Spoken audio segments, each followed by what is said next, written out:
Bonjour à tous et bienvenue sur Étoile Guidance. On se retrouve aujourd'hui les amis pour l'énergie du lien concernant le signe de la Vierge en signe solaire, ascendant, lune ou Vénus et comme d'habitude, conservez uniquement ce qui vibre avec vous. Nous allons évidemment les amis regarder quelles sont les énergies du premier partenaire, celles du second également. Vous ferez le lien avec la position qui résonne le mieux avec vous et nous irons aussi regarder dans la matière où est-ce qu'on se dirige. Allons-y, c'est parti pour le premier partenaire.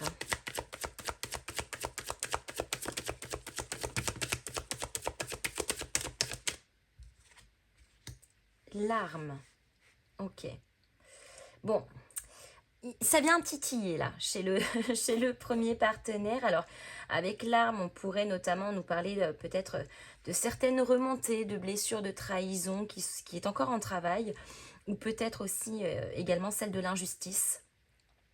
On sent que ça vient titiller là quand même. J'ai le sentiment que le travail est déjà en cours depuis un certain temps. C'est pas fini, pas loin, mais ça vient encore un peu titiller. Ok. Avec la notion de l'arme aussi, c'est d'avoir la compréhension par rapport à ce que l'on ressent, de savoir pourquoi on se bat. Est-ce que l'on se bat à juste titre ou pas? Et auquel cas, est-ce que parfois ça ne demande pas que de baisser les armes, mais dans ce cas-là, de faire mettre, entre guillemets, toute son énergie à contribution d'une autre bataille qui nous le rendra mieux.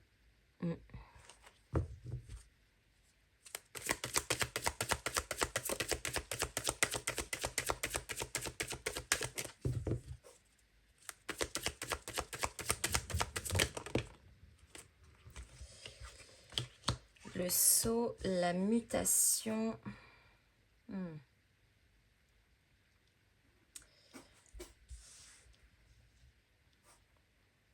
Ce premier partenaire, c'est quelqu'un d'extrêmement loyal. C'est peut-être bien pour ça. Je pense que du coup, je pense plus à la blessure de trahison ici qui ressort. Mais encore une fois, ça pourrait être l'injustice. Hein, mais j'ai un petit chouille plus quand même pour le sentiment là de la blessure de trahison.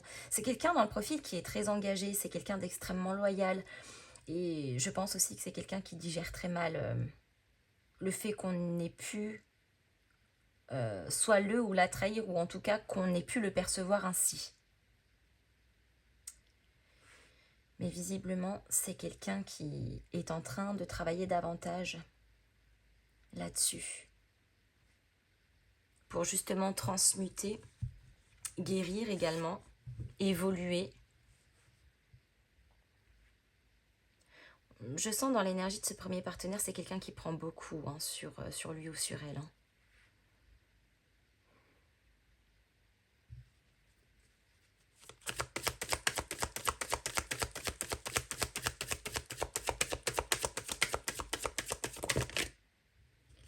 La prière. Waouh. Alors, je pense quand même, là, les amis, qu'il y a peut-être bien une notion alchimique. On parle peut-être bien d'un lien spécifique ici. Alors, ça pourrait être, je pense notamment aux flammes jumelles, hein, bien évidemment. Mais ça pourrait peut-être être du karmique aussi. En tout cas, ce premier partenaire essaye tant bien que mal de se raccrocher, entre guillemets, à ce qui lui reste. La foi, l'espoir, une quelconque croyance. C'est pourtant quelqu'un qui semble très ancré. Mais encore une fois, je pense que c'est des petits remous là qui pointent le bout de son nez et qui demandent, encore une fois, à être traités, mais...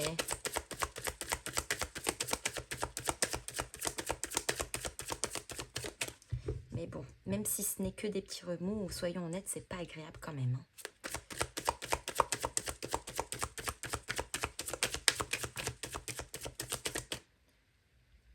Ouais, le mensonge.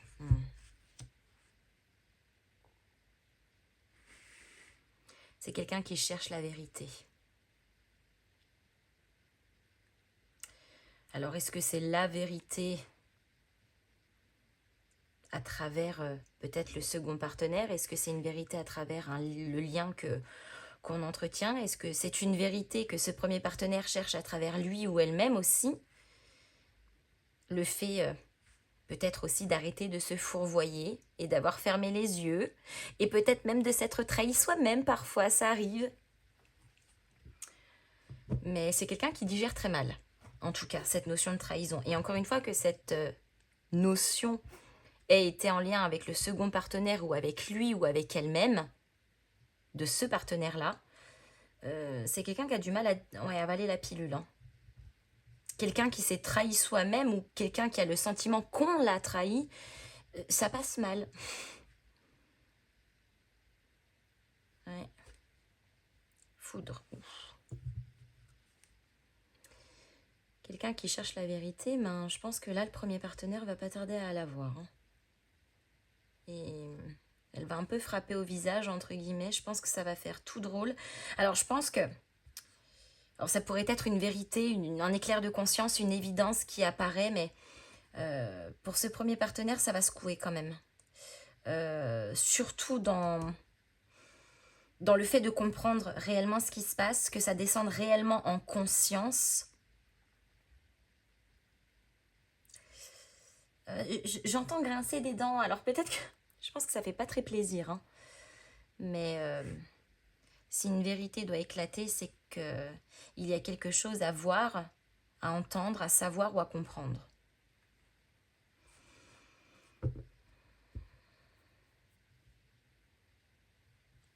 Ok. Chez le second partenaire.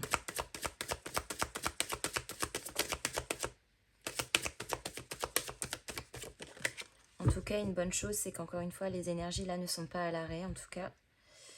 Donc c'est positif aussi.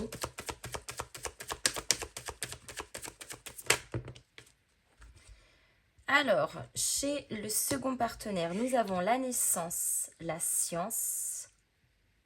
Il y a un nouvel état d'esprit qui est en train de germer là chez ce second partenaire. Il y a une nouvelle analyse en fait de la situation qui est d'abord passée par une introspection.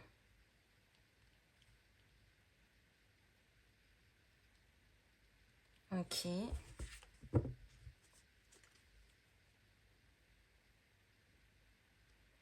Le second partenaire est en train de comprendre des choses. Peut-être des choses...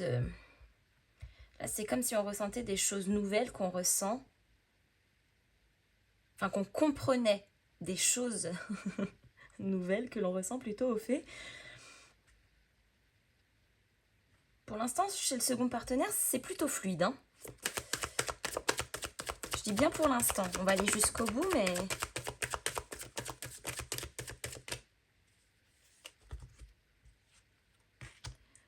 Ah, le sacrifice.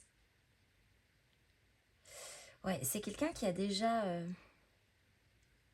évolué. C'est quelqu'un qui travaille beaucoup sur lui ou sur elle-même. C'est quelqu'un qui est très en conscience.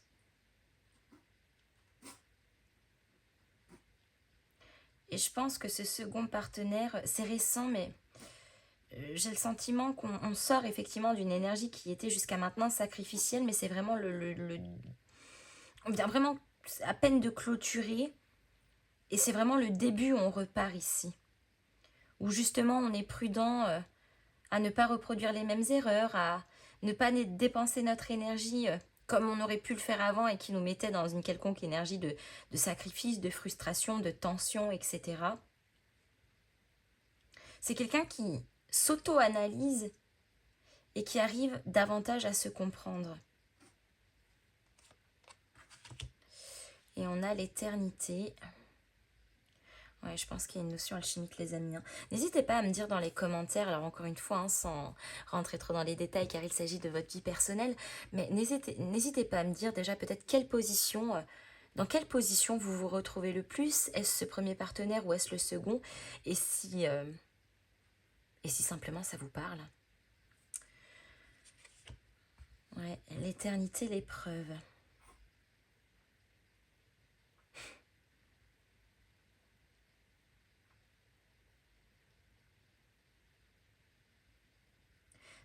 Le second partenaire est en pleine ascension. Alors, dans l'énergie,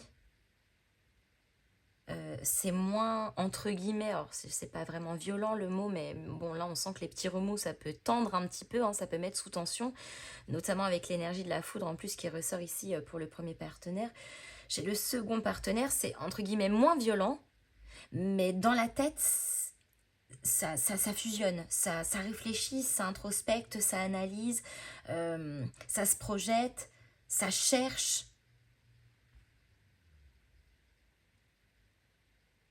C'est quelqu'un qui vit ses propres compréhensions, même si des fois elles ne sont pas toujours évidentes à admettre, avec beaucoup plus de recul et beaucoup plus de légèreté. Et encore une fois, c'est pas pour autant dire que de temps en temps, il n'y a pas des petits pics qui viennent aussi traverser le chemin, mais encore une fois, on est beaucoup plus flex au niveau de l'énergie. Ouais, bon. Ouh, ah oui, d'accord. La foudre, le sceau. Ouais,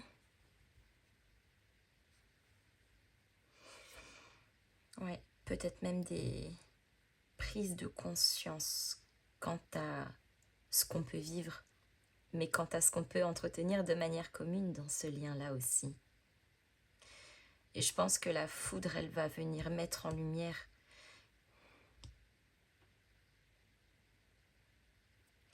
le premier partenaire est plus concentré sur la partie émotionnelle, intérieure, spirituelle.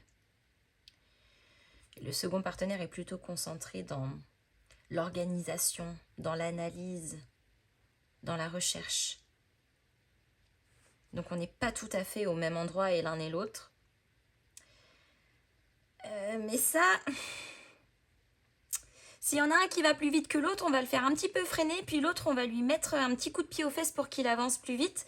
Parce que la foudre et le sceau, c'est que là, il y a un moment où on est destiné à s'allier, à se retrouver. Le sceau, c'est aussi, donc c'est les alliances, c'est les pactes. Le sceau, c'est les liens. Le sceau, c'est également l'investissement. C'est quand on est loyal, c'est quand on est engagé, c'est un peu comme le contrat de mariage, hein, si vous voulez. C'est vraiment l'engagement. Je pense que cette foudre vient mettre la lumière réellement là-dessus. Bien que le premier partenaire, je pense qu'il est déjà, enfin il ou elle est déjà dans ce ressenti-là. Chose qui n'est peut-être pas le cas chez le second partenaire, parce qu'encore une fois, on est dans l'analyse, on n'est pas dans le ressenti. Ou alors on le sait déjà. Mais il y a une évidence, c'est qu'il y a quelqu'un qui doute. Soit l'un, soit l'autre, mais il y en a un des deux qui doute.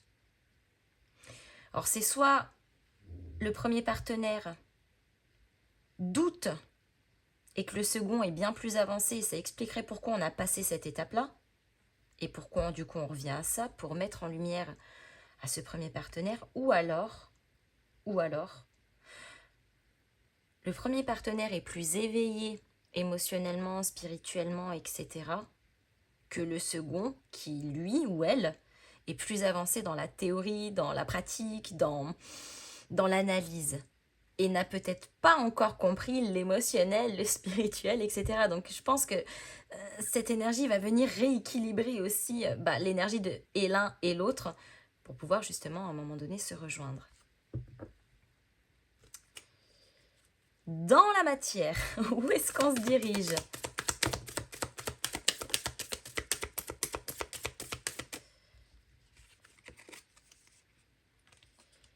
Le valet de denier, le valet de coupe, on a deux valets. Ça va assez doucement dans la matière. Ça évolue, hein. C'est pas du tout à l'arrêt. On sent que ça avance quand même, mais c'est pas à l'arrêt. Mais avec deux valets en plus côte à côte, on pourrait par moments se retrouver avec dans la matière en tout cas des comportements légèrement un peu juvéniles, un petit peu susceptibles, qui font un petit peu freiner la chose des deux pieds. Pour certains, on aurait peut-être même l'impression que c'est complètement arrêté tellement c'est lent. Or, encore une fois, hein, très important les amis, c'est pas à l'arrêt. C'est pas à l'arrêt. Et pourtant, avec un valet de denier, on va justement chercher à stabiliser au maximum, à apprendre de ses erreurs, à ne pas se laisser déborder par des émotions exacerbées ou ce genre de choses. 7 de bâton, oh excellent. On n'est pas loin hein, de l'alignement. Hein. Le 7 de bâton, c'est on se met un petit peu dans sa petite bulle de confort, c'est les choses commencent aussi davantage à s'accélérer. Avec un 7 de bâton, on se sent mieux. On se sent un petit peu plus énergique. Énergique? Énergétique? Énergique. Vous m'aurez compris. On commence de nouveau à avoir de l'envie, de nouveaux désirs. Et au fur et à mesure, les choses commencent à devenir beaucoup plus flexibles, beaucoup plus fluides, beaucoup plus alignées aussi. D'ailleurs, au passage, un 7 de bâton, ça nous parle aussi de recevoir des nouvelles. Alors, quand on dit des nouvelles, ça pourrait être certes des communications, hein, réseau, mail, SMS, courrier, pigeon voyageur et compagnie. Mais le 7 de bâton, quand on parle de nouvelles, c'est les nouvelles qui arrivent à nous. Ça pourrait être un signe que l'on capte, ça pourrait être quelque chose que l'on entend, ça pourrait être un éclaircissement de conscience, une évidence. 5 d'épée, excellent. Parce que ça nous permet justement de sortir de ce qui pouvait nous tendre, de ce qui pouvait nous contrarier. Le 5 d'épée, on en a marre en fait du brouillard mental, on en a marre de se faire des nœuds pour rien au cerveau. Donc on décide aussi de lâcher un peu du lest. Mais parce que quelque part, les envies aussi reprennent le dessus. Quand on n'a plus d'envie, ça laisse plus de place forcément aux réflexions et pas toujours agréable, bien évidemment. Et là, le fait de retrouver cette envie, le fait de retrouver de la motivation, le fait de retrouver de l'énergie, eh bien, permet de faire de la contrebalance, en fait, et de laisser un petit peu moins de place à ce qui nous enquiquine l'esprit. Et encore une fois, justement, apporter un petit moment d'équilibre, ou en tout cas de se diriger en ce sens.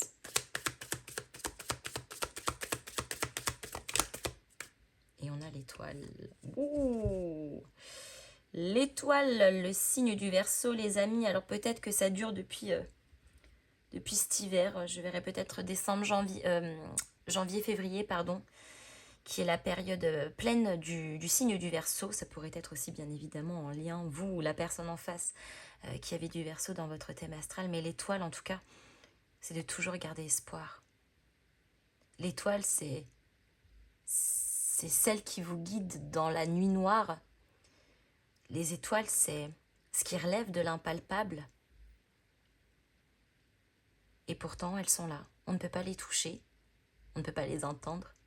Elles sont extrêmement loin, on ne peut pas les attraper, hein, mais elles sont là. Donc l'étoile, c'est de toujours garder espoir.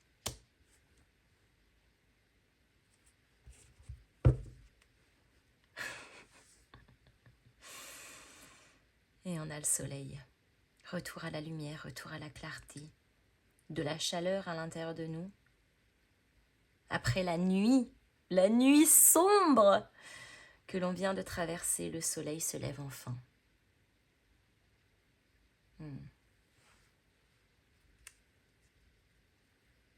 Bon, les amis, je m'arrête ici. J'espère que cette guidance vous aura plu. Comme d'hab, n'hésitez pas à me mettre vos petits pouces en l'air, à me faire vos retours dans les commentaires, mais je l'ai déjà dit tout à l'heure, à partager cette vidéo. Et en attendant, je vous fais à tous de gros bisous et je vous dis à très bientôt.